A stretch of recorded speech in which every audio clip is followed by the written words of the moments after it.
नमस्ते मित्रांनो, आपल्याकडं अवेलेंजर बजाज अवेलेंजर आलेले आहे. तिचे वाल बिल सगळे तुटलेले आहेत. ब्लॉक पिस्टन आहे, तुटलेला आहे. अवेलेंजर आहे. सकाळ सकाळ आलती. आज रविवार 8/2/2026.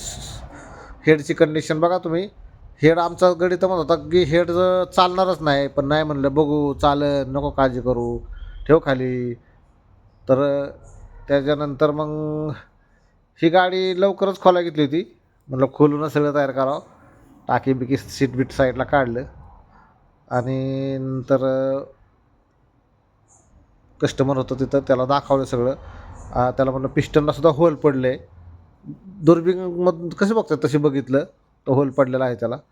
आणि रॉकर बसतात ना, ते रॉकरच्या पिनांना सुद्धा गाळा पडलेला आहे. तो बी कस्टमरला दाखवत होतो. म्हणलं तुम्ही स्पष्ट बघा काय असेल ती. आणि अवेलेंजर आपल्याला जरा व्यवस्थित म्हणता येत नाही, म्हणून म्हणलं नाव दाखव, टाकीचं नाव दाखव म्हणलं गाड्याला, की कसं असतं ते. अशा तऱ्हेने अक्षय म्हणला आमचा की बाबा कसं होल पडलं यार. म्हणलं होल दाखवतो बघ कसं आहे, मोठं होल पडलं. इस्क्रूच्या टोक त्यात बसन असं ती होल पडले. वाल तुटला होता ना त्याच्यात, तो ही झाला, उड्या मारल्या त्याने, त्याच्यामुळं